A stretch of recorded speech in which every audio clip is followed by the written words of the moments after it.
अच्छे हैं? चलिए ठीक है।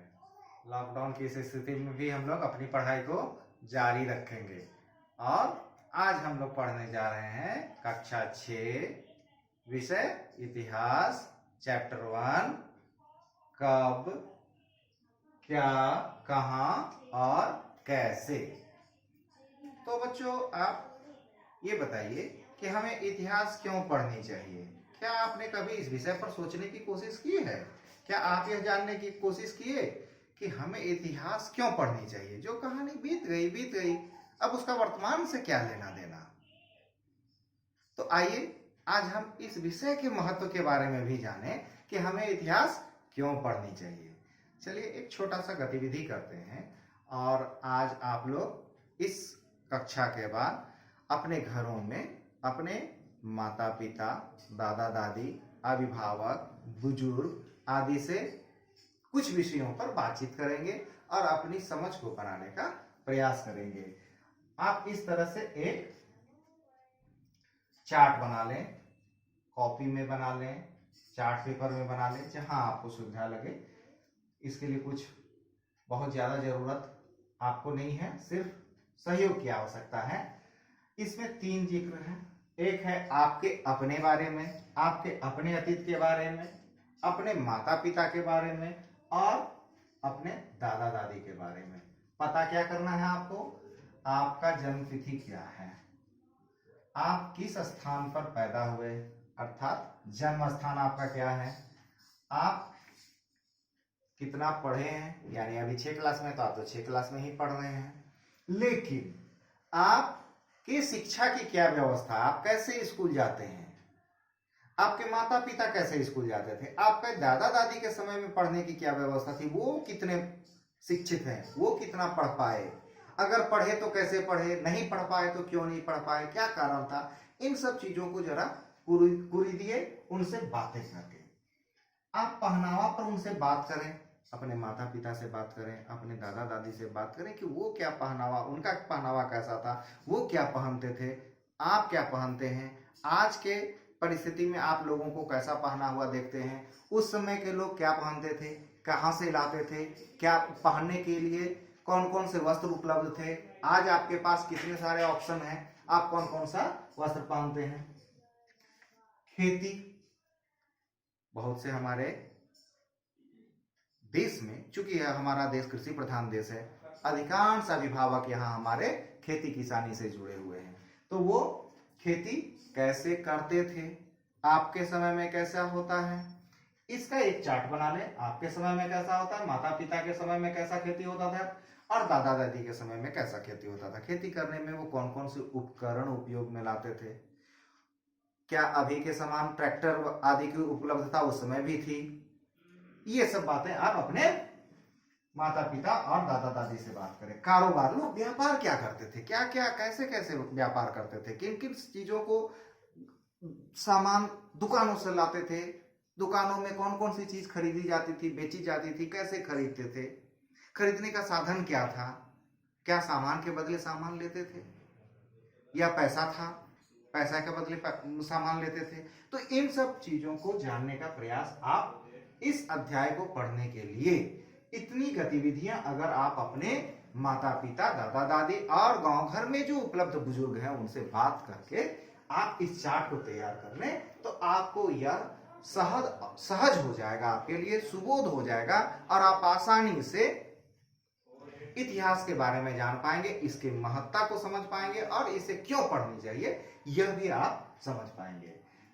बच्चों, जब आप इस चार्ट को बना रहे होंगे तो आपको बहुत सारी बातों की जानकारी माता पिता से होती है, दादा दादी से होती है, ये इनके दौर की बात है। यदि इससे कुछ वर्ष पूर्व 100-200 वर्ष पूर्व जाएं तो हमारी क्या स्थिति होगी, हम किन से जान पाएंगे, हमारे जानने का स्रोत क्या होगा, हम कैसे इन सब बातों के बारे में जानकारी प्राप्त करेंगे कि 200 वर्ष हमारा स्कूली व्यवस्था कैसा था, 200 वर्ष पूर्व हमारे खेती करने का तरीका कैसा था, 200 वर्ष पूर्व आवागमन का साधन क्या था, 200 वर्ष पूर्व पहनावा ओढ़ावा कैसा था। चलिए 500 वर्ष पूर्व चले जाते हैं, 1000 वर्ष पूर्व चले जाते हैं, क्या भारत ऐसा ही था जैसा आज हम भारत को देख रहे हैं? क्या भारत की जनसंख्या ऐसी ही थी जैसा आज देख रहे हैं? क्या भारत के व्यापार करने का तरीका ऐसा ही था जैसा आज हम देख रहे हैं? क्या लोगों को आवागमन की सुविधा यही थी जो उस समय थी? तो इन सब बातों को समझने के लिए हमें इतिहास की जानकारी प्राप्त करनी आवश्यक है।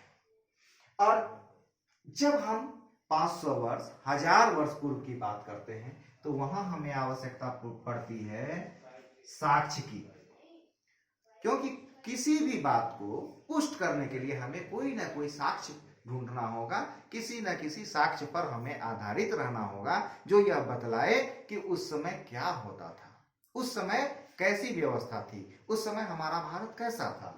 इन सब चीजों के बारे में जब हम जानकारी प्राप्त करना चाहेंगे तो हमें चाहिए उस समय भारत के यात्रा पर आए हुए यात्रियों का यात्रा विवरण।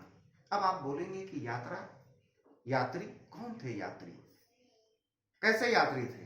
तो बच्चों, व्यापार तो प्राचीन काल से चली आ रही है। व्यापार करने के लिए बहुत से लोग हमारे यहाँ आते थे और हम उनके यहाँ जाते थे। सिंधु घाटी सभ्यता से लेकर के आधुनिक भारत तक हमारे यहाँ व्यापारों का एक प्रचलन रहा है। दूरदेशीय व्यापार हम लोग करते थे, दूर दूर जाते थे हम लोग व्यापार करने के लिए। और व्यापार करने के लिए जब व्यापारी जाते थे तो वो वहां जो कुछ भी देखते थे उसका संस्मरण के रूप में कुछ डायरी में अंकित करते थे, और वो जो लेखबद्ध किया जाता था वही यात्रा विवरण हमारे अपने अतीत को जानने के काम आता है।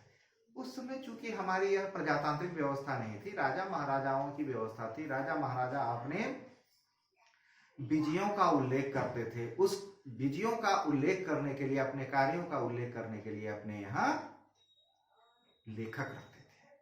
और वो लेखक राजा के बारे में, उनके शासन के पद्धति के बारे में विस्तृत विवरण लिखते थे, और वह विवरण पांडुलिपि के रूप में होता था। पांडुलिपि अर्थात हाथ से लिखी गई लिपि, जिसे हाथ से लिखा गया हो उसे पांडुलिपि कहते हैं।